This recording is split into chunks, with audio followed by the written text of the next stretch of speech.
다리 운동. 하나, 둘, 셋, 넷, 다섯, 일곱, 셋, 넷, 다섯. 운동. 하나. 김어준의 뉴스공장. 자, 2부에서 저희가 다뤘던 평창올림픽 관련 보도 문제점, 민원연과 얘기하다가 너무 시간이 짧아서 저희가 잠시 이어서 가겠습니다. 민원연 김원경 사무처장님 계속 계시고요. 네. 이 보도가 얼마나 황당한 식으로 이루어졌는지 몇 가지 예를 들어볼게요. 예. 지금 이제 시간이 없으니까 중요한 재미있는 사례 위주로 말씀드릴게요. 채널A에서 저녁종합뉴스에서 특별열차 교통통제 글쎄라는 21일 보도에서요. 문제 삼은 것이 KTX에서 내려서 버스에 타는데 2분이 되지 않았다. 2분도 채 되지 않았다라고 하면서 이게 이제 과잉 의전이라는 식으로 얘기를 한 거죠. 현성월 단장이. 그리고 현성월 숙소가 호텔 한계동을 통째로 빌렸다라는 그런 보도도 채널A에. 예, 고전에. 네. KTX 일반 승객이 서울역에서 KTX를 이용하려고 하면 당연히 이제 대합실을 지나 에스컬레이터 타고 내려와야 하는데 현성월 일행은 네. 내린 다음에 승강장 옆에 통로가 있는데 그 통로를 통해서 바로 들어와가지고 2분 만에 열차에 약이 오른 올랐다. 거죠 지금. 2분 만에 과잉 의전. 이게 말이 됩니까? 이게 이동 동선을 짧게 해서 네. 보안상 안전 문제를 해결하려고 하는 건데 이게 특혜를 받았다고. 네. 그러면 이 북한에서 온 일행을 전부 다 일반 승객 같이 쭉 줄 서가지고 네. 그런 다음에 에스컬레이터 타고 막 뒤섞여서 오게 하라는 거잖아요. 그러니까요. 예. 이 말이 됩니까? 근데 그런 말이 안 되는 내용이 한두 개가 아니에요, 지금. 그러니까 아까 말한 채널A의 그 호텔 한계동 이것도 그야말로 새 호텔을 구했다라는 것이고 북한 정권담을 위해서 2개 건물 중 하나를 통으로 비우고 그리고 7명에게 상급계실로 구성된 상계층을 모두 제공했다. 이게 뭐 그렇게 중요한 내용이라고 굉장히 부각하고요. TV조선에 이거는 축구 선수단만 와도 이렇게 해요. 그냥 축구팀이 와도 그렇죠. 그 층을 분리해 줍니다. 그냥 일개 축구팀이 와도 다른 나라에. 그렇죠. TV조선 22일 또 저녁종합뉴스에서는 뭐라고 하냐면은 그 현단장이 탄 열차 KTX 열차 특별 편성된 열차의 한 칸을 이제 현단장이 탔다는 거예요. 한 칸. 예. 전체도 아니고. 그 칸 옆에 탄 시민이 당연히 너무 보고 싶다. 아무래도 누가 될까봐 그런가 본데 어떻게 보면 그러니까 가서 봤으면 같은 칸에 앉아서 봤으면 좋았을 텐데 이런 인터뷰 발언을 하는 걸 보여주면서 과잉 의전이라는 겁니다. 네. 그 칸에 북한 그 대표단만 탔는데 네. 그 칸에 일반 승객들이 마음대로 못 들어가게 한다고 이 과잉 의전을 보라며. 그러니까 분리된 열차 칸을 이용한 것에 대해서 과잉 의전이라고 얘기를 한다거나 또는 TV조선 22일 보도에서는 이 현성월 일행이 한마디로 10명이 생갈비와 생등심 소주 맥주를 먹는데 162만 원어치를 먹었다. 라면서 저자세 외교라는 네. 거 이게. 예. 나는 이런 이해가 안 가는데 네. 이런 뉴스를 뽑아낼 수 있다는 게 이해가 안 가는데 이런 뉴스를 하루 종일 틀었어요. 창의적이죠. 또 이런 것도 있어요. 채널A 신문 이야기 10명이 1,000만 원씩 먹었다 고기를. 그럼 내가 많이 먹었네. 본인 생각엔 특히 그러겠네. 채널A 신문 이야기 돌직구쇼 1월 23일 보도에서요. 무슨 내용이 나오냐면은 김병민 경희대 개공 교수가 이제 북한에서 한마디로 현성월 씨의 웃는 모습을 현성월 대사의 웃는 모습을 편집 내보내지 말아달라라고 요구를 했다라는 말이 있어요. 근데 이 말에 대해서 이것을 사실로 가정하고 그런 것들이 실시간으로 전해지는 것이 아니라 정부에 의해서 일부만 보도됐는데 편집되어서 각본대로 짜여진 것은 문제 제기를 해야 된다라는 식으로 이야기를 하거든요. 그러니까 걸어가면서 표정 변화 잘 없었어요. 네네. 근데 저것이 다 북한이 요구해서 그렇다는 거예요. 네, 예. 그래가지고 봐라. 북한 체제의 선전 장으로 잘 활용되고 있지. 저걸 잘 봐라. 네, 그런 아니, 것이죠. 안 웃으면 북한 체제의 선전장이 되는 겁니까? 북한이 웃는 모습을 편집해달라고 했는지도 모르겠지만 네. 설사 그렇다 한들 그게 북한 체제 선전의 장으로 지금 우리 방송 평창 올림픽이 활용되고 있다고 그런 사례예요 이게. 네. 그리고 이런 말도 심지어는 이런 말도 해요. 연합뉴스TV의 뉴스특보 1월 9일 방송에서는 뭐라고 하냐면요. 신인균 자주국방 네트워크 대표라는 분이 뭐라고 하냐면 미녀 응원단들을 보여주면 그러니까 미인들이 많이 나오면 우리가 여자에 대해서는 마음을 조금 넓게 열어놓고 보지 않습니까? 그러면 저희 입장에서는 이렇게 말해서 제가 말한 게 아니고 그러면 저희 입장에서는 저렇게 예쁘고 가녀린 여자들이 잘 웃고 그런 나라를 우리가 어떻게 공격할 수가 있겠느냐. 또 그리고 저런 나라를 제재해서 저런 여자들을 못 먹고 힘들게 만드는 것이 과연 옳은 일인가 이렇게 헷갈리게 된다. 그게 바로 공산당 선동술이다. 이렇게 말을 하는 거예요. 그러면서도 미녀 응원단이라며 제일 보도는 자기들이 많이 해요. 네. 그렇죠. 그러면 자기들이 북한 체제의 선전 방송이 된 거잖아요, 스스로. 네.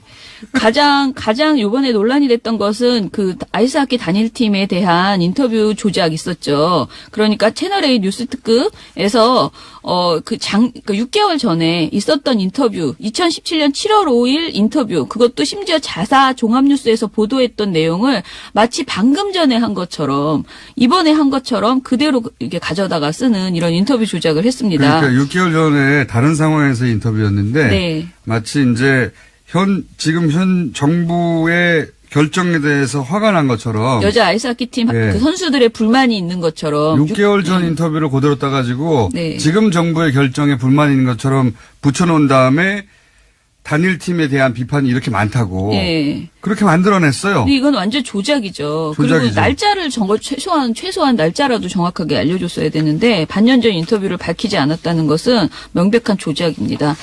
예, 그래서 뭐 이런 사례들이 굉장히 많아요. 예. 대표적인 사례 몇 가지 말씀드렸는데 네. 근데 이런 걸 하루 종일 틀어주면서 우리가 저자세 외교를 하고 북한의 선전 도구가 되어 있으며 그리고 단일팀 문제는 이렇게 크다고 네. 계속 내보내고 있어요.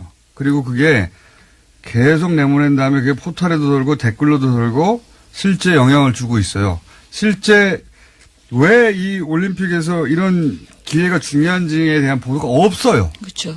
없으니까 사실은 부정적인 인식을 퍼뜨리는데 아주 기여하고 있는 거죠. 예. 그리고 이제 최근에 그런 거 있었잖아요. 비트코인 대책이 국정농단보다 더 나쁘다라는 제목을 TV조선에서 보도한 적이 있었거든요. 저녁 종합뉴스에서. 더 나빠요. 그런데 채널A 뉴스 특급에서는 이번에 이 남북 교류 이것이 국정농단에서 우리 그 국정농단과 비교를 하는 거예요. 그래서 국정농단 사태에서 얻은 교훈이 뭐냐? 정부가 민간 기업을 압박해서 뭘 하면 안 된다라는 것인데 이번에 전혀 그 단일화 팀의 대가로서 실업팀을 만든다. 이것이 국정농단과 뭐가 다르냐 이런 식으로 또 접근하는 하여간 여러 가지로 참 창의적으로 비판할 수 있는 모든 방법을 동원한다 이렇게 보시면 될 것 같습니다. 그러니까요. 네. 지금 이 과거에 이제 그 단일팀이라든가 네. 혹은 뭐 남북이 만나서 이런 식으로 평화의 기회를 만들어 보려고 할 때 있었던 보도들이 있죠. 수십 년간. 네. 그 보도는 생각하시면 안 되고요. 그런 흐름은 전혀 없어요. 오로지 일방적으로 계속해서 저자세에 북한 선전이 되고 있으며 평양올림픽이라고 하루도 빼놓지 않고 보도하고 있습니다. 하루도 빼놓지 않고. 그리고 그 사례들은 유치하기 짝이 없어요. 실제 그렇지 않으니까. 자, 이런 상황입니다. 언론 환경이. 오늘 여기까지 하겠습니다. 민주언론시민연합 민원연의 김원경 사무처장이었습니다. 감사합니다.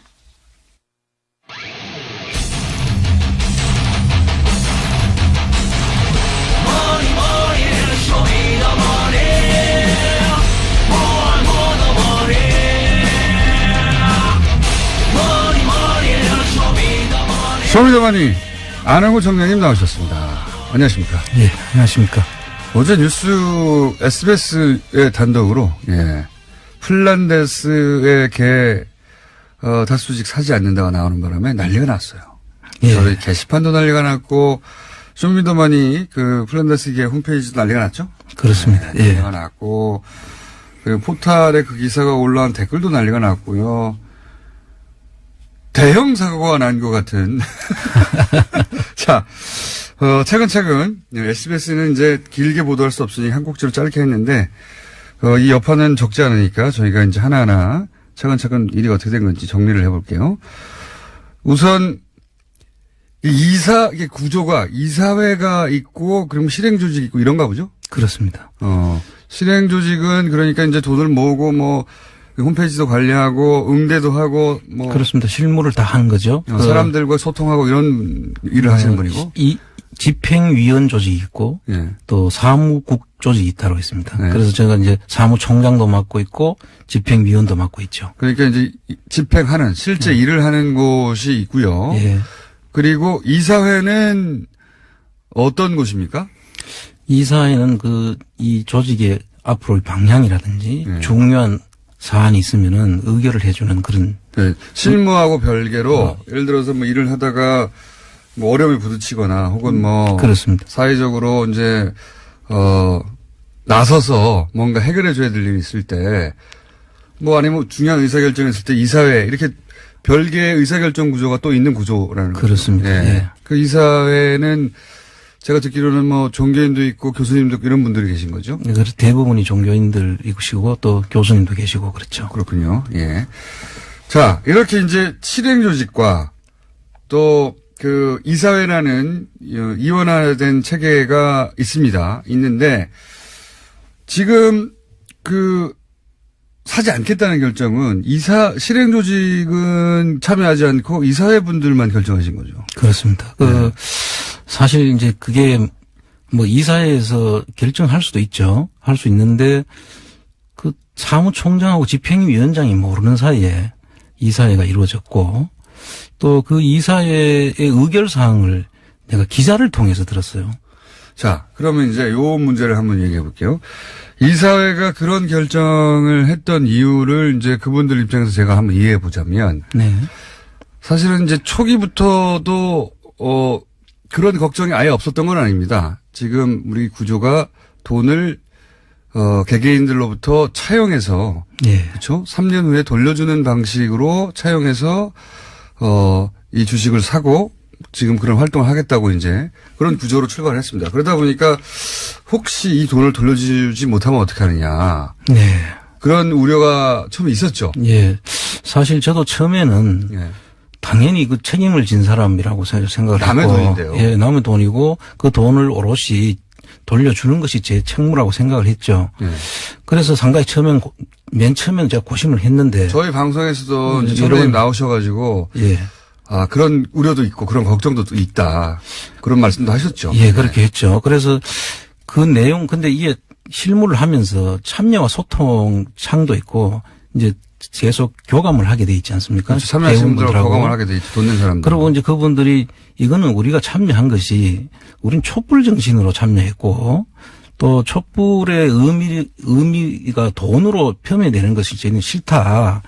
이 돈에 대해서는 다소 뭐 손해를 보더라도 우리는 감수하겠다는 이런 글들이 계속 올라오면서 제 생각이 바뀌었습니다. 내가 너무 내 입장에서만 생각한 거 아닌가. 근데 개인적으로 이거를 내가 책임을 돌려줘야 되는 책임을 앞세우다 보니까 이 참여한 개원들의 정신을 내가 훼손하고 있다. 잘못하면. 그때부터 제 생각이 바뀌었죠. 그래서 이 촛불 정신을 마치 건전하게 이 촛불을 들고 광장에 모였는데 그게 뭐 돈을 받고 알바를 하는 것처럼 이렇게 편매될 수도 있는 그런 상황까지 갈 수 있겠다. 그러니까 촛불 들고 나왔는데 너 촛불 그거 얼마 주고 샀어? 라든가. 그렇죠. 누가 시켜서 나온 거 아니야? 근데 아니면 그분들에 대한 모욕이죠. 촛불 한번 나와서 TV 나오려고 하는 거 아니야? 라든지. 네. 본질하고 상관없는 이야기 또는 뭐 촛불 이렇게 많이 들면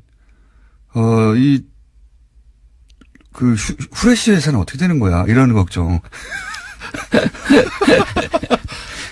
그러니까 이사회 분들은 말하자면 총장님이 처음 했던 걱정을 그 이후에 저하고 똑같이 처음에 했던 걱정을 그대로 한 거죠. 네, 처음 하셨던 그분들 걱정은- 이해를 하자면 그런 것이죠. 네, 처음 했던 걱정을 그 이후 총장님은 이제 돈을 보내신 분들이 내가 이 돈을 왜 보냈는지를 이야기하고 막 호소하고 그런 과정에 소통하면서 내가 이걸 돈으로 보면 안 되고 이분들이 촛불을 든 걸로 봐야 되는 거구나. 예. 이렇게 이해하게 되시고 이제 생각을 바꾸시게 된 거죠. 네, 정확하게 말씀하신 것이고요.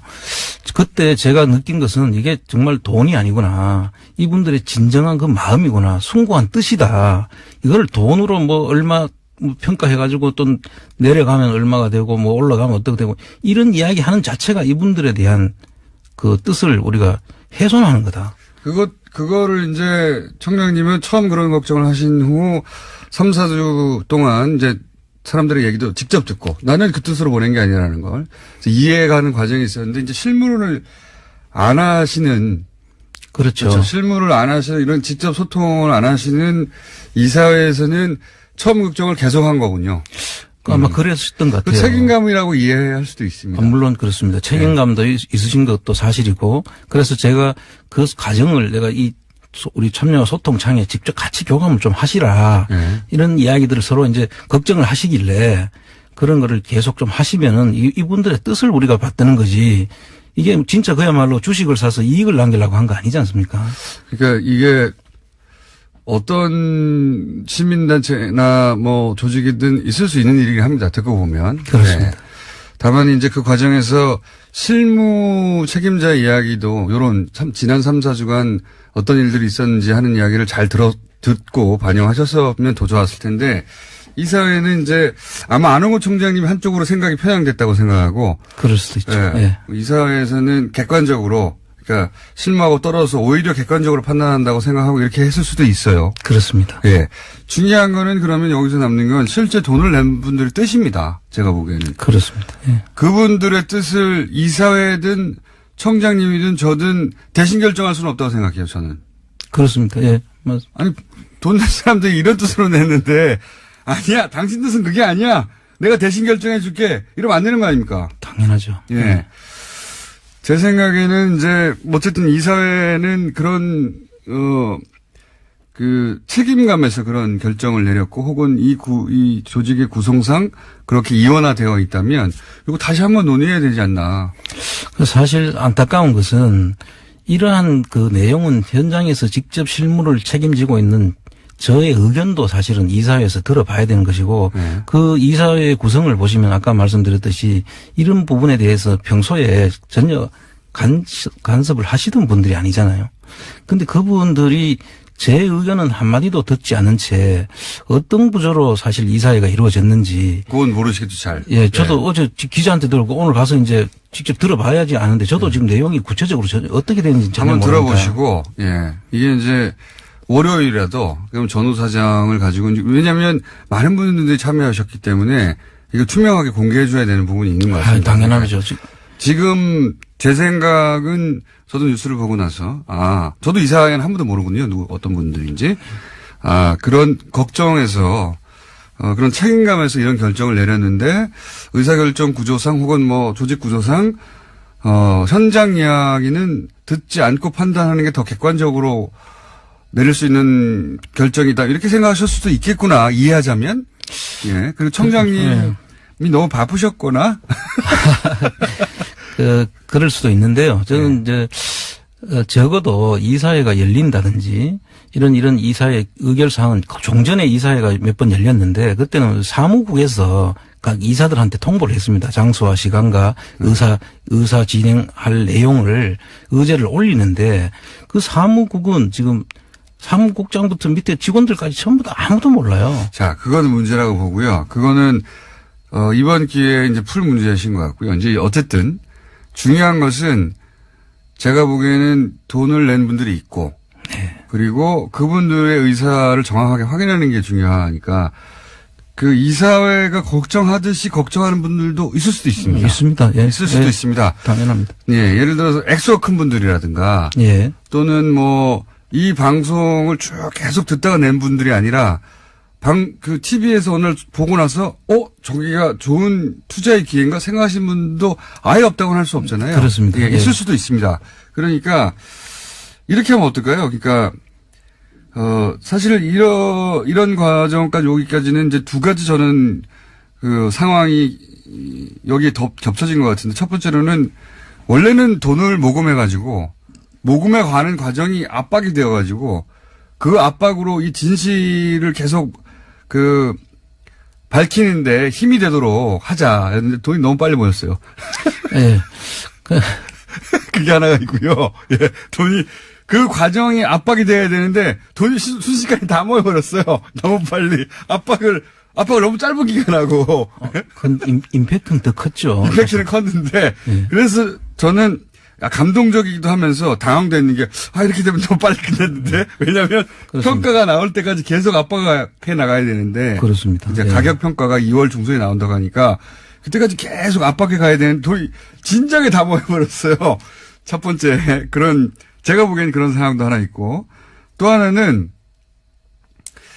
이게 이제 결국은 다스는 누구 겁니까? 예. 라는 질문을 하고 우리가 처음 이거 시작했을 때만 해도 검찰 수사가 시작이 안 됐기 때문에 그리고 다른 언론은 보도도 안 했잖아요. 그렇죠. 예. 그러니까 이 질문이 중요하다. 빨리 검찰을 수사해라. 언론들도 같이 또 보도해주기 바란다. 이런 또 압박이었거든요. 이렇게 원하는 사람이 많다. 수사가 너무 빨리 되고 있어요. 수사가 다스는 누구 것이냐를 모금 과정과 주심 배입을 통해서 밝혀내고자 했는데 검찰이 더 빨리 답을 낼 수도 있는 상황. 예. 예. 그 두 가지 상황이 새로 생긴 것도 있습니다. 예. 그것도 감안하셔야 되고. 근데 이제 그런 상황이 다 충족되더라도 예. 어제 제가 한 2시까지 댓글을 봤거든요. 그 참여하신 분들을 보니까 그거와 관계없이 이분들은 뜻은 이게 지금 목적은 그거였지만 지금 상당히 더 진일보했는 것 같아요. 진일보에 있고. 원래 진화해 가죠. 예, 그래서 제가 이게 처음에 생각했던 우리 국민들이 아니더라고요. 정말 훌륭한 분들이더라고요. 생각 자체가 저희들은 사실 따라가기도 바빠요. 이분들의 생각을. 우리는 잘 맞추었어. 그냥 잘만 절차적인 그 부분만 밟아서 문제 없도록 그분들 뜻을 받으면 되는 거라고 저는 생각을 해요. 이게 굳이 우리가 앞으로 끌고 가는 일들도 아니다는 생각이 들더라고요. 너무 훌륭해요. 그러니까 이제 청장님은 이제 처음에는 걱정하셨지만 이제는 또 생각하시기를 그런 점이 없는 것은 아니나 그리고 그런 돈의 관점에서 보자면 우려가 없는 것은 아니나. 네. 아니나 이거는 이명박 전 대통령과 관련된 비리를 밝히고자 하는 그거를 촉구하는 시민들의 마음이 모인 거다. 그렇습니다. 네. 네. 그리고 검찰 수사 이후에도 틀림없이 이제 지루하게 이어질 법정 공방에서 사실은 이 시민들이 든든한 뒷배경이 돼야 되는 거 아닙니까? 네. 무슨 소리냐. 이거 계속 끝까지 밝혀내라. 그리고 설령 다스 경영이 어려워져서 주식이 가격이 아주 폭락하더라도 그런 가능성이 있다 하더라도 나는 끝까지 가겠다. 이런 분들이 현재는 많습니다. 보니까. 게시판 여론을 기준으로 보자면.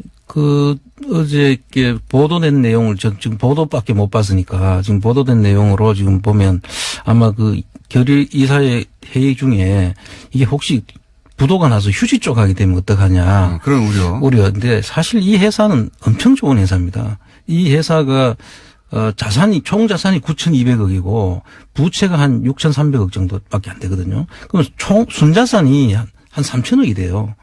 이런 회사는 사실 없고요. 이런 회사가 망한다고 해서 그냥 그게 휴지 조각이 되는 절대 아니죠. 청산 절차를 밟고 또 개인 회생 절차를 밟다 보면은 더 좋은 사람한테 인수가 돼가지고 더 훌륭한 회사로 발전할 수도 있고요. 그래서 이거는 우리가 단순하게 그냥 부도 나면은 휴지 조각 된다. 이런 그냥 아무것도 모르는 그런 생각으로 이거를 그냥 휴지 조각 된다. 그러니까 걱정이다. 이렇게 가져갈 건 아니다. 보도는 짧게 나왔지만 아마 고민은 길었겠죠. 그렇겠죠. 예. 그래서 제 생각에는 이렇게 했으면 어떨까 싶어요. 이사님 이사회하고도 얘기를 한번 해보시고 해보시고. 일단 들어봐야죠. 오늘 제가 전 지금 직접 듣지를 못했어요. 사실. 왜냐하면은 언론 보도라는 게 이렇게 단축하고 압축해서 하기 때문에 네. 전체 진위가 잘 전달되지 않는 경우도 있기 때문에 한번 해보시고. 그리고 또 한 가지는 어쨌든 있는 그대로의 지금 상황을 설명한 다음에 지금 만약 이런 변화된 상황이나 이런 우려 때문에 돈을 돌려받고 싶으신 분들은 돌려드린다고 게시판에 고지를 한번 하시죠.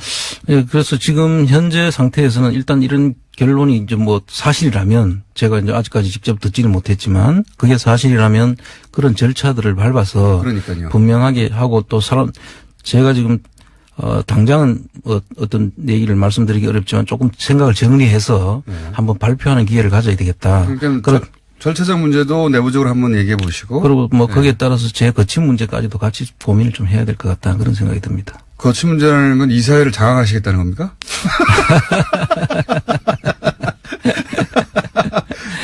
자, 이 두 가지만 하시면 이거 클리어 될 것 같은데 하나는 이제 내부적인 이제 절차 문제나 그거는 이제 알아서 하시면 될 것 같고 그런 다음에 이 게시판, 이 공개적으로 이 홈페이지에 이러이러한 정도의 우려도 분명히 존재하고 또 상황 변화도 있기도 있다. 네.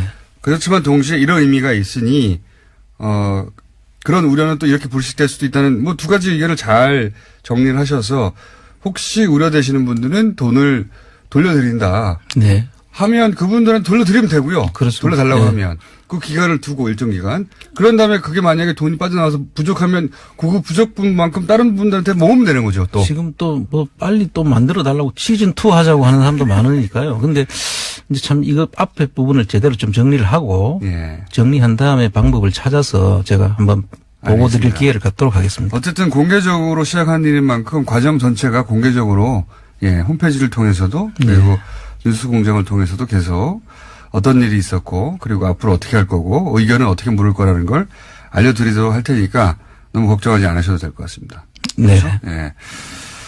자, 지난 뉴스에 대한 해설은 그렇고요. 오늘 들고 오신 건 무엇입니까? 지금 시간은 다 됐는데. 그래도 나오신 김에 뭐 하나라도 하고 가셔야지.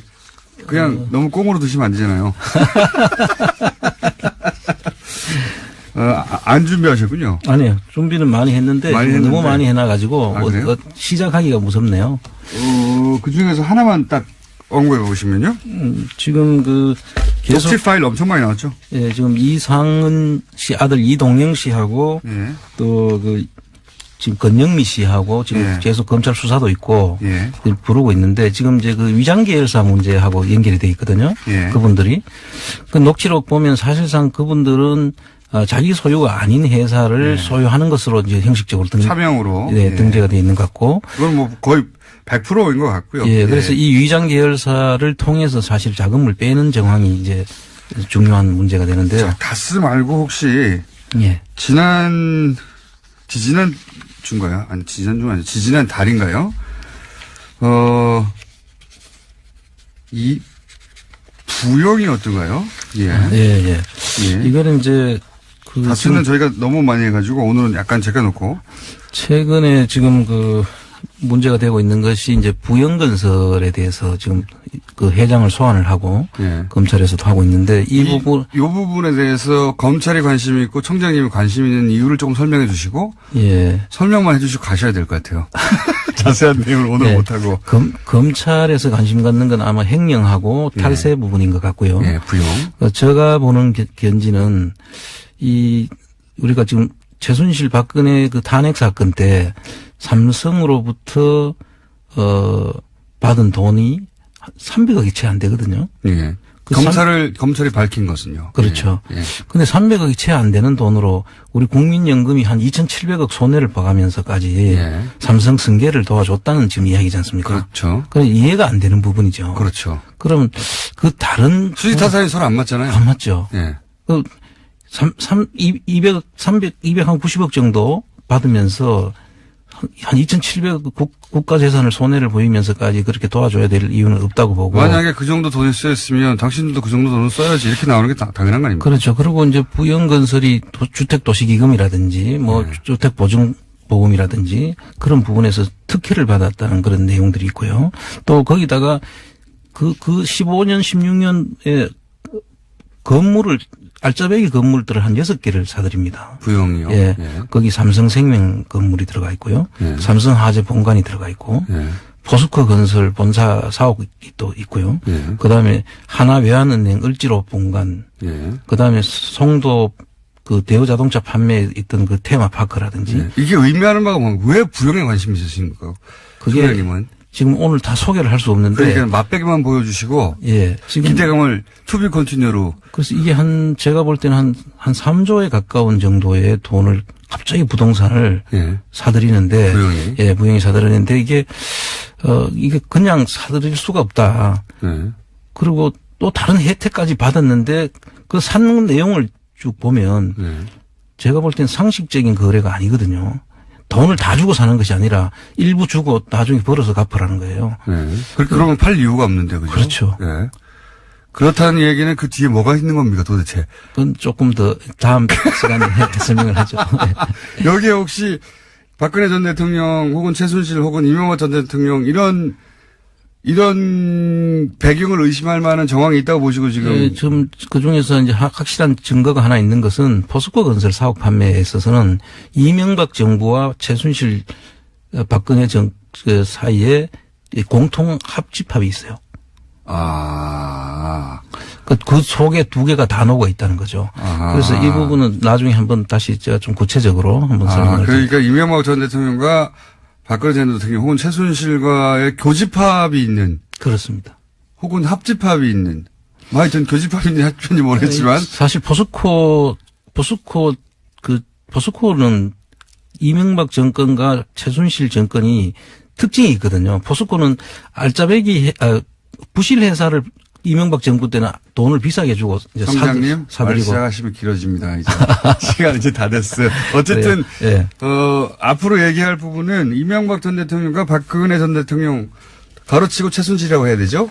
이해관계가 교집합으로 부딪히는 사건들이 있다. 그렇습니다. 그 사건들을 앞으로 좀 해보겠다. 그리고 요 지금 이사회 관련 문제 다수주식을 산다 안 산다 하는 문제는 아마도 주말 정도는 정리해서 다음 주 월요일이나 화요일 날 다시 한번 보고하실 수 있을 것 같아요. 그죠? 빨리 정리되면 한번 다음 주 금요일까지 기다리지 말고 다음 주 월요일이나 화요일 날 일단 실상 파악이 먼저니까요. 제가 오늘 한번 실상 파악부터 하고 정리를 해야 될 것 같습니다. 안항구 청장님이었습니다. 감사합니다. 네, 감사합니다.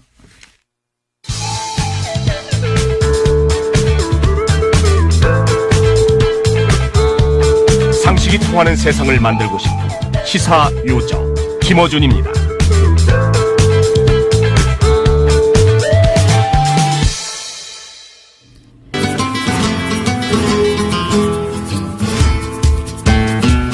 표준 황교익 선생 나오셨습니다. 안녕하십니까? 안녕하세요. 황교익입니다.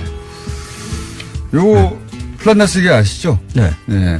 이거 어떻게 생각하십니까? 이런 논란에 대해서는. 돈 걱정하지 말라고 그러는데. 그러니까. 돈 안 받겠다고. 그분들이 뭐 돈을 벌기 위해서. 네. 뭐 비트코인 뭐 투자하는 것도 아니고. 이분들 기분이 나쁜 것 같아요. 그렇죠. 나도 돈 벌기 위해서 하는 일은 따로 있어. 그렇죠. 니들이 왜 내 돈 걱정을 해? 나는 운동한다고 냈는데. 이런 거거든요. 예. 네, 그렇죠. 그 마음이 중요한데 그 마음을 이 사회에서 잘 읽지를 아직 못 하시고 계신 것 같아요. 그건 아마 실무를 하면서 이렇게 게시판과 전화와 이메일을 계속 접하다 보면 돈을 받는 사람들은 남의 돈이 너무 액수가 크니까 걱정할 수 있어요. 맞습니다. 이거 진짜 너무 큰데 내가 이거 책임져야 되는데 이제 어깨가 무겁거든요. 그래서 거기에 이제 방점을 두고 생각을 계속 하다 보면 그렇게 할 수 있어요. 그럴 수 있습니다. 예. 이사회분들도 마음은 이해가 돼요. 걱정되잖아요. 이거 돈 그렇죠. 이렇게 많은 돈 낸 사람들의 마음이 제일 중요한 건데 그분들의 이야기를 계속 듣는 분들은 이제 알게 되거든요. 아, 내가 잘못 생각했구나. 돈이 아니라 이걸 돈으로 보면 안 되는 거구나. 돈이 문제가 아니라 네. 마음이 문제죠. 그러니까요. 아니 내 돈을 왜 니들이 걱정해 하고 막 화를 내는 거예요. 내가 그 마음이 아니야 이 사람들아. 그 세상에 그런 일이 잘 없잖아요. 잘 없으니까요. 그것도 네, 이해갑니다. 그렇죠. 그런 경우가 어디 있어요. 돈 막 내놓고 그거 돈을 돌려줄 생각을 하지 말고 신경 쓰지 말고. 범인을 잡으란 말이야 이거거든요. 지금 그렇죠. 일종의 체포영장을 넣은 거예요. 별난 일이 지금 벌어지고 있으니까 그럴 거라고 생각합니다. 자, 음식 얘기는 그러면 여기서 마치고. 오늘 미역국 이야기 하려고 그래요. 미역국이요? 저는 요새 미역국 자주 먹어요. 그래요? 제가 고기 위에 유일하게 자주 먹는 게 미역국입니다. 그것도 고기 들어간 미역국? 이건 어릴 때 먹어서 그런 건지. 미역국은 거기 고기가 있든 고기가 없든 국물을 안 마시고 미역만 씹어 먹어요. 건져가지고. 그 한국인이라 그러면 미역들 가장 많이 먹을 거. 그 해초류 먹는 지역이 그렇게 많지는 않아요. 이렇게 동북아시아, 그러니까 일본, 우리나라, 뭐 중국, 뭐 일부 지역이 먹고요. 우리나라는 특히 많이 먹어요. 미역을 갖다 특히 많이 먹는데, 생일날 되면 미역국을 먹잖아요. 바다풀 아닙니까? 바다풀. 그렇죠. 네. 그래서 해초라고 그럽니다. 네. 그러니까 생일날에 왜 미역국을 먹는지에 대해서 우리는 사실 뭐 때가 되면 뭐 먹는 것에 대해서 다 의미를 부여하고 있거든요. 산후조리에도 미역국 먹잖아요. 그렇죠. 네. 그래서 그게 뭔 관계인가? 사람이 태어나는 거하고 미역과 뭔 관계가 있는가 하는 것을 아무리 추적해봐도 옛날에 문서에는 안 나오는데 저는 알 것 같아요. 그래요? 왜냐하면 네. 아기를 낳는 것이 굉장히 힘들잖아요. 네. 안 해봤지만 여성들에게 굉장히 힘든 일이라고 네. 여성들이 다들 말하는 거 실제 그럴 것 같습니다. 맞습니다. 예, 쑥 빠지라고. 저는 아주 어릴 때부터 그렇게 얘기했거든요. 어린 마음에 왜 미역일까? 미끄러우니까 쑥 잘 빠지라고. 아기가. 한때도 그런 말도 있었어요. 뭐 미역이 그러니까 조혈작용, 그러니까 피를 많이 이렇게 만들어주니까 산모의 건강. 그거 옛날에 어떻게 알았겠어요? 그렇죠. 그거는 몰랐죠. 쑥 빠지라고 한 거라니까요. 그래서 단순하게 생각하세요. 저는 뭐 음식과 관련된 스토리를 이제 취재를 하고 이야기를 엮어 나가는 사람이니까 뭔가가 있을 거야 하면서 그걸 생각을 가지고 돌아다녔죠. 그러다가 이게 딱 보였어요. 이거였구나. 표준 선생 해석은 뭡니까? 저는 쑥 빠지라고. 그 미역의 생태를 네. 우리는 잘 모르고 우리는 먹어요. 네. 그런데 그 바닷가에 있는 사람들은 미역이 어떻게 자란다는 것을 예전부터 봤거든요. 네. 미역이 그냥 막 자라는 것은 아니에요. 네. 우리는 이제 미역을 양식한다 그러죠. 뭐 양식. 근데 네. 이 양식의 일이 아주 옛날부터 있었어요. 예. 그 미역을 바위에 붙이는 일을 해야 되는데. 저도 어릴 때 굉장히 바닷가에 힘들어요. 자랐기 때문에 네. 바닷가에 붙어 있는 미역을 많이 봤습니다. 그렇죠. 어릴 때. 예. 네. 근데 그게 그냥 자연에서 나오는 양은 그렇게 많지가 않습니다. 네. 이게 관리를 해야 되거든요. 예. 그 미역의 귀라 그러죠. 이렇게 그 밑에 줄기 끝 뿌리 쪽으로 내려오다 보면 이렇게 쭈글쭈글하게 이렇게 예. 생긴 부분이 있습니다. 예. 이제 되게 그게- 미끌미끌하죠, 그리고. 예. 근데 그 미역 귀가 미역 전체의 몸에서 생식기라고 보면 됩니다. 예. 이제 여기서 이제 유주자라고 하는 그 난자와 정자가 이렇게 팍 하고 풀이 이렇게 아니네요. 그렇습니다. 풀도 사실 다 있고, 뭐 꽃이 있고 다 그렇잖아요. 그렇지만 난자 정자라고 부르진 않잖아요. 그래서 그렇게 이렇게 잘 모르시는 분은 펴지면 스스로 넘어가시려고 그러나? 시간이 별로 없으니까. 그러면 이 바다 속에서 이 난자와 전자가 막 떠다니다가 이제 결합을 해서 배우체 상태가 되고 그게 일정 기간이 지나면 이렇게 바위에 붙어요. 그렇게 표현하시면 이게 동물인데, 예. 식물도 다 암술, 수술 다 있어요. 식물과 동물을 우리는 난자 정자가 표현하시니까, 그러니까. 그렇습니까? 네. 그거 그냥 암술, 수술. 생물 용어라고 이렇게 알겠습니다. 보면 됩니다. 그게 떠다니다가 이게 바위에 붙는 그 계절이 10월 말 11월 초 이쯤이에요. 예. 그런데. 근데 그냥 자연 상태에서 두면 이 미역을 뭐 여기저기 이렇게 붙기 때문에 그 어민들이 채취하기가 힘들겠죠. 네. 그래서 바위를 하나를 깨끗이 씻어요. 예. 그 잘부터 잡초니 뭐 네. 따개비니 구리니 홍합이니 하는 이런 것을 갖다가 막 긁어내면서 깨끗하게 씻습니다. 잘 붙으라고 이제. 바위 씻기라 그러는데 네. 이 바위 씻기를 할 철이 되면 찬바람이 탱탱 불기 시작하고 파도가 거칠어지기 시작해요. 네. 그 바위 미역이 붙는 그 바위들은 그 물이 들어올 때는 바다 속에 잠기고 나갈 때 이렇게 노출되고 하는 데거든요. 그래서 막 파도에 막 휩쓸리고 이러면서 바위를 막 씻는 거예요. 네. 그게 그 바위를 씻어야만이 미역이 많이 붙고 그때부터 미역이 조금씩 이렇게 올라오기 시작해요. 예. 그러니까 그 미역이라는 게 그냥 자연에 있는 것이 아니라 사람이 바위를 깨끗하게 하고 정성을 그것을 들여서. 붙이고 네. 그것이 자라는 모습을 갖다 다 관찰하고 하는 이 과정 안에 어민들의 미역을 채취하는 거거든요. 근데 출산을 그냥 만드는 탄생이죠. 그러니까 과도한 의미 부여를 지금 제가 하는 미역의 생태에 관한 설명들은 예. 지금 그냥 쑥빠지라고 하는 거라니까 단순하게 생각하세요. 과학이 발달하면서 이제 그렇게 이야기를 하는 것인데 예. 그 옛날에 그런 그 생물학적 지식이 없는 상태에서는 그게 굉장히 신비로운 일이었겠죠. 그냥 바위를 깨끗이 씻어 놓기만 했는데 네. 거기에서 미역이 돋아서 이렇게 올라온다는 일 그 자체가 생명의 신비로움을 이렇게 머릿속에 집어넣기 앞으로 난자 정자가 아니라 하는 거죠. 포자라고 하셔야 될 것 같아요. 생각해 보니까. 그런 거죠. 그러니까 우리 인간의 생명이라는 것도 그렇잖아요. 하여튼 없는 상태에서 거기서 바위에서 생명이 탄생하는 걸 보면서 아, 이것이 인간이 생명을 탄생시키는 그렇죠. 그 현상이 되면서 아, 이걸 먹으면 그렇죠. 그 임산부한테 좋을 것이다. 그래서 그러니까 이 미역은 그 생일날에 이렇게 먹지만 그 이전에 이제 우리의 풍습에 보면 이제 아기를 낳을 무렵 되면 그러니까요. 장미역이라고 해서 꺾지 않은 길다란 미역을 산후뿐만 아니라 아기 낳기 전에도 먹거든요. 그렇죠. 그걸 삼신할미상이라고 해서 상을 하나 마련을 하고 그 그것이 위에 바로- 미역을 올려둡니다. 그것이 바로 쑥 나라고 하는 겁니다. 아, 미역이 그렇지 않고. 미끌미끌하기 때문에 그 너무 장미역을- 복잡하게 생각하지 마세요.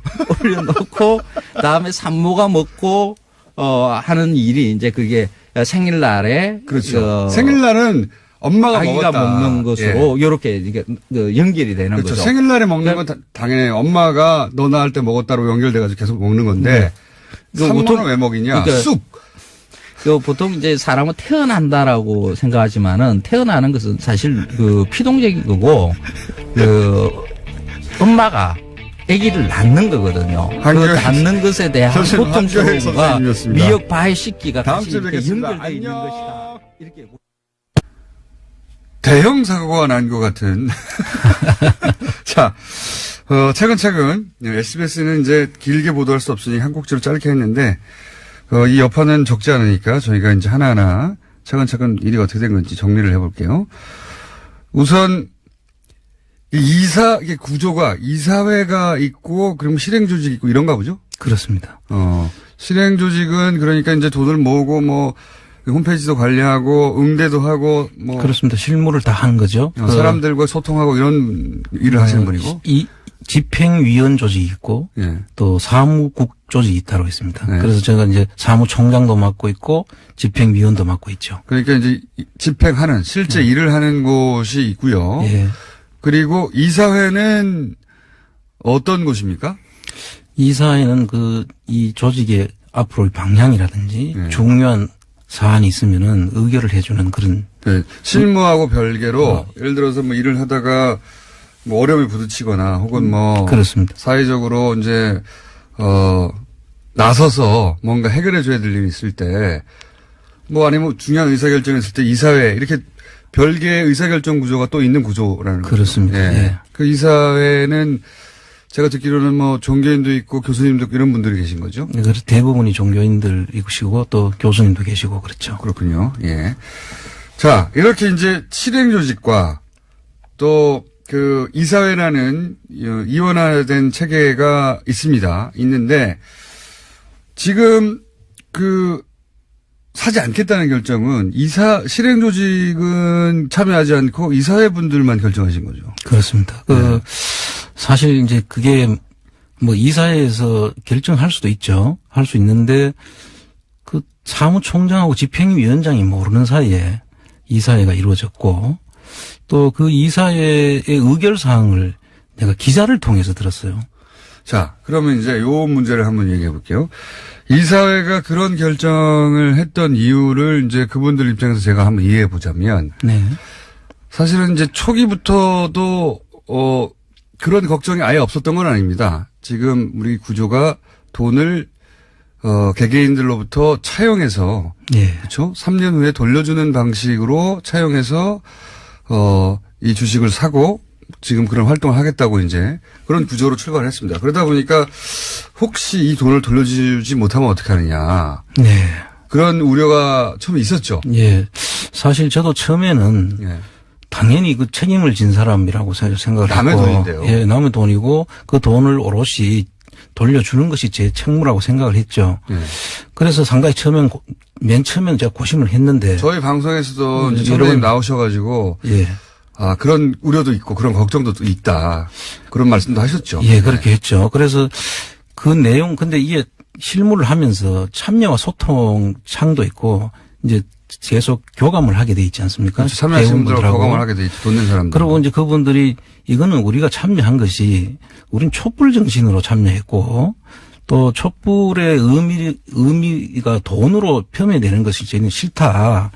이 돈에 대해서는 다소 뭐 손해를 보더라도 우리는 감수하겠다는 이런 글들이 계속 올라오면서 제 생각이 바뀌었습니다. 내가 너무 내 입장에서만 생각한 거 아닌가. 근데 개인적으로 이거를 내가 책임을 돌려줘야 되는 책임을 앞세우다 보니까 이 참여한 개원들의 정신을 내가 훼손하고 있다. 잘못하면 그때부터 제 생각이 바뀌었죠. 그래서 이 촛불 정신을 마치 건전하게 이 촛불을 들고 광장에 모였는데 그게 뭐 돈을 받고 알바를 하는 것처럼 이렇게 폄훼될 수도 있는 그런 상황까지 갈 수 있겠다. 그러니까 촛불 들고 나왔는데 너 촛불 그거 얼마 주고 샀어? 라든가. 그렇죠. 누가 시켜서 나온 거 아니야? 근데 아니면 그분들에 대한 모욕이죠. 촛불 한번 나와서 TV 나오려고 하는 거 아니야? 라든지. 네. 본질하고 상관없는 이야기 또는 뭐 촛불 이렇게 많이 들면 후레쉬 회사는 어떻게 되는 거야? 이런 걱정. 그러니까 이사회 분들은 말하자면 청장님이 처음 했던 걱정을 그 이후에 제하고 똑같이 처음에 했던 걱정을 그대로 한 거죠. 네, 처음 하셨던 그분들 걱정은 이해를 하자면 그런 것이죠. 네, 처음 했던 걱정을 그 이후 청장님은 이제 돈을 보내신 분들이 내가 이 돈을 왜 보냈는지를 이야기하고 막 호소하고 그런 과정에 소통하면서 내가 이걸 돈으로 보면 안 되고 이분들이 촛불을 든 걸로 봐야 되는 거구나. 예. 이해하게 되시고 이제 생각을 바꾸시게 된 거죠. 네, 정확하게 말씀하신 것이고요. 그때 제가 느낀 것은 이게 정말 돈이 아니구나. 이분들의 진정한 그 마음이구나. 숭고한 뜻이다. 이걸 돈으로 뭐 얼마 평가해가지고 또 내려가면 얼마가 되고 뭐 올라가면 어떻게 되고 이런 이야기 하는 자체가 이분들에 대한 그 뜻을 우리가 훼손하는 거다. 그거를 이제 청장님은 처음 그런 걱정을 하신 후 3, 4주 동안 이제 사람들의 얘기도 직접 듣고 나는 그 뜻으로 보낸 게 아니라는 걸 이해가는 과정이 있었는데 이제 실무를 안 하시는 그렇죠. 실무를 안 하시는 이런 직접 소통을 안 하시는 이사회에서는 처음 걱정을 계속한 거군요. 아마 그랬었던 것 그 같아요. 책임감이라고 이해할 수도 있습니다. 물론 그렇습니다. 책임감도 있으신 것도 사실이고 그래서 제가 그 과정을 내가 우리 참여 소통창에 직접 같이 교감을 좀 하시라. 네. 이런 이야기들을 서로 이제 걱정을 하시길래 그런 거를 계속 좀 하시면은 이분들의 뜻을 우리가 받드는 거지. 이게 진짜 그야말로 주식을 사서 이익을 남기려고 한 거 아니지 않습니까? 그러니까 이게 어떤 시민단체나 뭐 이런 인터뷰를 그대로 따가지고 네. 지금 정부의 결정에 불만이 있는 것처럼 붙여놓은 다음에 단일팀에 대한 비판이 이렇게 많다고 예. 그렇게 만들어냈어요. 근데 이건 완전 조작이죠. 그리고 조작이죠. 날짜를 최소한 날짜라도 정확하게 알려줬어야 되는데 반년 전 인터뷰를 밝히지 않았다는 것은 명백한 조작입니다. 예, 그래서 뭐 이런 사례들이 굉장히 많아요. 예. 대표적인 사례 몇 가지 말씀드렸는데 네. 근데 이런 걸 하루 종일 틀어주면서 우리가 저자세 외교를 하고 북한의 선전 도구가 되어 있으며 그리고 단일팀 문제는 이렇게 크다고 네. 계속 내보내고 있어요. 그리고 그게 계속 내보낸 다음에 그게 포털에도 돌고 댓글로도 돌고 실제 영향을 주고 있어요. 실제 왜 이 올림픽에서 이런 기회가 중요한지에 대한 보도가 없어요. 그렇죠. 없으니까 사실은 부정적인 인식을 퍼뜨리는데 아주 기여하고 있는 거죠. 예. 그리고 이제 최근에 그런 거 있었잖아요. 비트코인 대책이 국정농단보다 더 나쁘다라는 제목을 TV조선에서 보도한 적이 있었거든요. 저녁종합 국정농단보다 뉴스에서. 더 나빠요. 그런데 채널A 뉴스 특급에서는 이번에 이 남북 교류 이것이 국정농단에서 우리 그 국정농단과 비교를 하는 거예요. 그래서 국정농단 사태에서 얻은 교훈이 뭐냐? 정부가 민간 기업을 압박해서 뭘 하면 안 된다라는 것인데 이번에 전혀 그 단일화 팀의 대가로서 실업팀을 만든다. 이것이 국정농단과 뭐가 다르냐 이런 식으로 또 접근하는 하여간 여러 가지로 참 창의적으로 비판할 수 있는 모든 방법을 동원한다 이렇게 보시면 될 것 같습니다. 그러니까요. 네. 지금 이 과거에 이제 그 단일팀이라든가 네. 혹은 뭐 남북이 만나서 이런 식으로 평화의 기회를 만들어 보려고 할 때 있었던 보도들이 있죠. 수십 년간. 네. 그 보도는 생각하시면 안 되고요. 그런 흐름은 전혀 없어요. 오로지 일방적으로 계속해서 저자세에 북한 선전이 되고 있으며 평양올림픽이라고 하루도 빼놓지 않고 보도하고 있습니다. 하루도 빼놓지 않고. 그리고 그 사례들은 유치하기 짝이 없어요. 실제 그렇지 않으니까. 자, 이런 상황입니다. 언론 환경이. 오늘 여기까지 하겠습니다. 민주언론시민연합 민원연의 김원경 사무처장이었습니다. 감사합니다.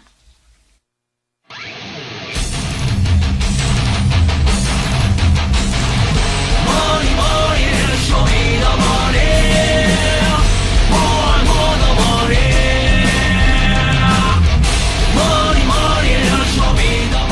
쇼미더머니 안홍구 정장님 나오셨습니다. 안녕하십니까. 예, 안녕하십니까. 어제 뉴스 SBS의 단독으로 핀란데스의 개 다수직 사지 않는다가 나오는 바람에 난리가 났어요. 예. 저희 게시판도 난리가 났고 쇼미더머니 그 핀란데스계 홈페이지도 난리가 났죠. 그렇습니다. 네, 난리가 났고 그리고 포탈에 그 기사가 올라온 댓글도 난리가 났고요. 다리 운동. 하나, 둘, 셋, 넷, 다섯, 일곱, 둘, 셋, 넷, 다섯. 운동. 하나. 김어준의 뉴스 공장. 자, 2부에서 저희가 다뤘던 평창올림픽 관련 보도 문제점 민원연과 얘기하다가 너무 시간이 짧아서 저희가 잠시 이어서 가겠습니다. 민원연 김원경 사무처장님 계속 계시고요. 네. 이 보도가 얼마나 황당한 식으로 이루어졌는지 몇 가지 예를 들어볼게요. 예. 지금 이제 시간이 없으니까 중요한 재미있는 사례 위주로 말씀드릴게요. 채널 A에서 저녁 종합 뉴스에서 특별 열차 교통 통제 글쎄라는 21일 보도에서요. 문제 삼은 것이 KTX에서 내려서 버스에 타는데 2분이 되지 않았다. 2분도 채 되지 않았다라고 하면서 이게 이제 과잉 의전이라는 식으로 얘기를 한 거죠. 현성월 단장이. 그리고 현성월 숙소가 호텔 한계동을 통째로 빌렸다라는 그런 보도도 채널 A에 그 전에 네. KTX 일반 승객이 서울역에서 KTX를 이용하려고 하면 당연히 이제 대합실을 지나 에스컬레이터 타고 내려와야 하는데 현성월 일행은 네. 내린 다음에 승강장 옆에 통로가 있는데 그 통로를 통해서 바로 들어와가지고 2분 만에 약이 열차가 오른 오르다. 거죠 지금. 2분 만에 과잉 의전 이게 말이 됩니까? 이게 이동 동선을 짧게 해서 네. 보안상 안전 문제를 해결하려고 하는 건데 이게 특혜를 받았다고. 네. 그러면 이 북한에서 온 일행을 전부 다 일반 승객 같이 쭉 줄 서가지고 네. 그런 다음에 에스컬레이터 타고 막 뒤섞여서 오게 하라는 거잖아요. 그러니까요. 예. 이게 말이 됩니까? 근데 그런 말이 안 되는 내용이 한두 개가 아니에요, 지금. 그러니까 아까 말한 채널A의 그 호텔 한계동 이것도 그야말로 새 호텔을 구했다라는 것이고 북한 정권담을 위해서 2개 건물 중 하나를 통으로 비우고 그리고 7명에게 상급계실로 구성된 상계층을 모두 제공했다. 이게 뭐 그렇게 중요한 내용이라고 굉장히 부각하고요. TV조선에 이거는 축구 선수단만 와도 이렇게 해요.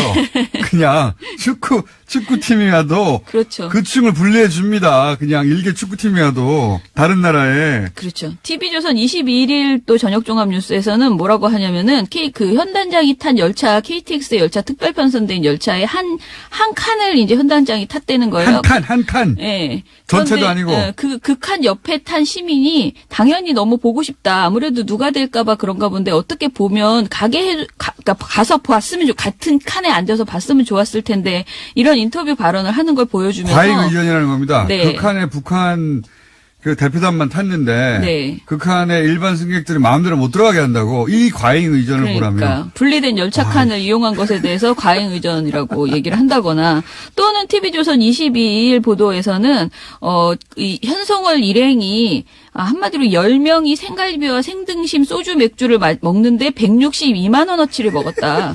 라면서 저자세 외교라는 네. 거 이게. 예. 나는 이런 이해가 안 가는데 네. 이런 뉴스를 뽑아낼 수 있다는 게 이해가 안 가는데 이런 뉴스를 하루 종일 틀었어요. 창의적이죠. 또 이런 것도 있어요. 채널A 신문 이야기 10명이 1,000만 원씩 먹었다 고기를. 그럼 내가 많이 먹었네. 본인 생각엔 특히 그러겠네. 채널A 신문 이야기 돌직구쇼 1월 23일 보도에서요. 무슨 내용이 나오냐면은 김병민 경희대 개공 교수가 이제 북한에서 한마디로 현성월 씨의 웃는 모습을 현성월 대사의 웃는 모습을 편집 내보내지 말아달라라고 요구를 했다라는 말이 있어요. 근데 이 말에 대해서 이것을 사실로 가정하고 그런 것들이 실시간으로 전해지는 것이 아니라 정부에 의해서 일부만 보도됐는데 편집되어서 각본대로 짜여진 것은 문제 제기를 해야 된다라는 식으로 이야기를 하거든요. 그러니까 걸어가면서 표정 변화 잘 없었어요. 네네. 근데 저것이 다 북한이 요구해서 그렇다는 거예요. 네, 예. 그래가지고 봐라. 북한 체제의 선전 장으로 잘 활용되고 있지. 저걸 잘 봐라. 네. 그런 아니, 것이죠. 안 웃으면 북한 체제의 선전장이 되는 겁니까? 북한이 웃는 모습을 편집해달라고 했는지도 모르겠지만 네. 설사 그렇다 한들 그게 북한 체제 선전의 장으로 지금 우리 방송 평창 올림픽이 활용되고 있다고 그런 사례예요 이게. 네. 그리고 이런 말도 심지어는 이런 말도 해요. 연합뉴스TV의 뉴스특보 1월 9일 방송에서는 뭐라고 하냐면요. 신행균 자주국방 네트워크 대표라는 분이 뭐라고 하냐면 미녀 응원단들을 보여주면 그러니까 미인들이 많이 나오면 우리가 여자에 대해서는 마음을 조금 넓게 열어놓고 보지 않습니까? 그러면 저희 입장에서는 이렇게 말해서 제가 말한 게 아니고 그러면 저희 입장에서는 저렇게 예쁘고 가녀린 여자들이 잘 웃고 그런 나라를 우리가 어떻게 공격할 수가 있겠느냐. 또 저런 나라를 제재해서 저런 여자들을 못 먹고 힘들게 만드는 것이 과연 옳은 일인가 이렇게 헷갈리게 된다. 그게 바로 공산당 선동술이다. 이렇게 말을 하는 거예요. 그러면서도 미녀 응원단이라며 제일 보도는 자기들이 많이 해요. 네, 그렇죠. 그러면 자기들이 북한 체제의 선전 방송이 된 거잖아요, 스스로. 네. 가장 요번에 논란이 됐던 것은 그 아이스하키 단일팀에 대한 인터뷰 조작 있었죠. 그러니까 채널A 뉴스 특급에서 6개월 전에 있었던 인터뷰, 2017년 7월 5일 인터뷰, 그것도 심지어 자사 종합뉴스에서 보도했던 내용을 마치 방금 전에 한 것처럼 이번에 한 것처럼 그대로 이렇게 가져다가 쓰는 이런 인터뷰 조작을 했습니다. 그러니까 6개월 전에 다른 상황에서 인터뷰였는데 네. 마치 이제 지금 현 정부의 결정에 대해서 화가 난 것처럼 여자 아이스하키 팀 네. 그 선수들의 불만이 있는 것처럼 6개월